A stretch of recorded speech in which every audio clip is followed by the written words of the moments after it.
বন্ধুরা, আজকে আমি বানিয়েছি মূলোর পরোটা। এই শীতকাল ভর মূলোর পরোটা, আলুর পরোটা, ছাতুর পরোটা, ফুলকপির পরোটা, তারপরে হচ্ছে কড়াইশুঁটির কচুরি, এসব খেতে ভালো লাগে। তো সেই জন্য বানিয়েছি। তো প্রথমে হচ্ছে মূলোটাকে গ্রেট করে নিয়েছি, ধনেপাতা কাঁচা লঙ্কা কুচি করে নিয়েছি। আর প্রথমে গ্রেট করা মূলোটা খানিকক্ষণ রেখে দিয়েছিলাম, তারপরে নুন মাখিয়েও রাখতে পারেন, তাতে মূলো থেকে অনেকটা জল বেরোয়। জলটা একদম হাতে করে নিংড়ে নিতে হবে। এবার কড়াইতে তেল চাপিয়ে ওই মূলোর পুরটা বানাচ্ছি।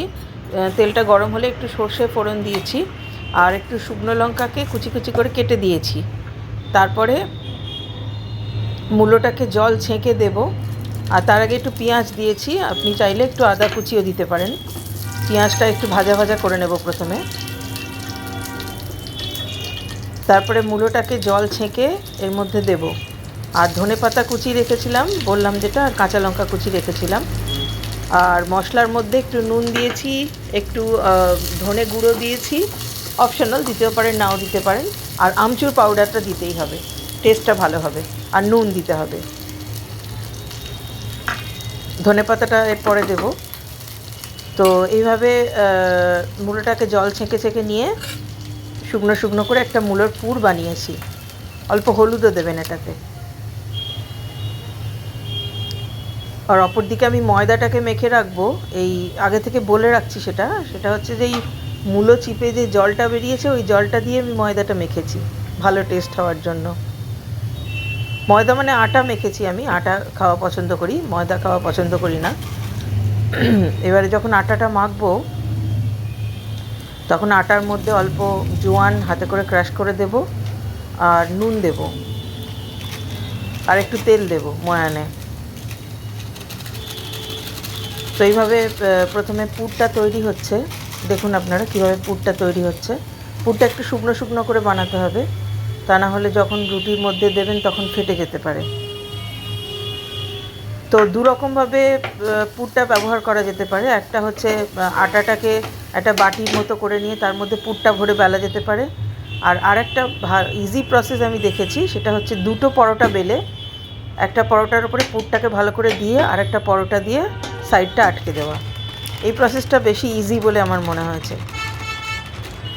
আগে যেটা বললাম, ওই মূলোর জলটার মধ্যে আমি আটাটা দিলাম, একটু তেল, একটু নুন, আর একটু জোয়ান ক্রাশ করে দেব, দিয়ে আটার মণ্ডটাকে মেখে খানিকক্ষণ রেখে দেবো।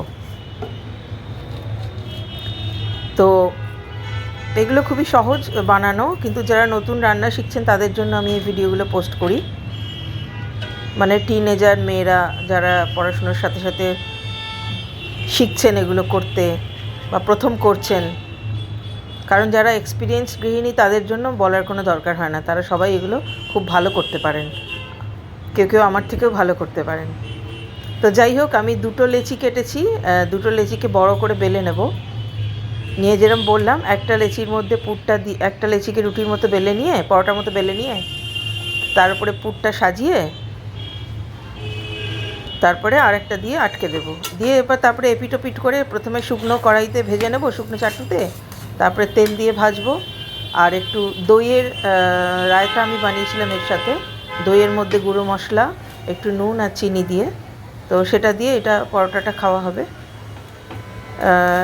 এটা করে দেখবেন, মূলোর পরোটা অবশ্যই ভালো লাগবে। ফুলকপির পরোটাও করবেন শীতকালটা খাওয়ার জন্য, কারণ শীতকালে আমাদের বিএমআই অর্থাৎ বেসাল মেটাবলিক রেট হাই থাকে। তার জন্য আমরা একটু তেল এসবে খাওয়ার ক্রেভিংও হয়, আর তেল জাতীয় জিনিস বা ভাজাভুজি জিনিস আমরা খেলে এটা সহজে হজমও করতে পারি। একটু জলটা খেতে হবে পরিমাণ মতো। তো এইভাবে আপনারা মূলোর পরোটা বানিয়ে দেখবেন কেমন লাগে। নিশ্চয়ই ভালো লাগবে, আর বাড়ির সকলের জন্য বানাবেন। এটা আমি একজনের জন্য বানিয়েছি। এরকম দুটো পরোটা দিয়ে আমি একজনের বানানো হবে। আপনারা যতজন পরিবারে আছেন সদস্য, সেই অনুযায়ী এটাকে বাড়িয়ে কমিয়ে নিতে পারবেন। তো এটা আপনারা অবশ্যই বানাবেন।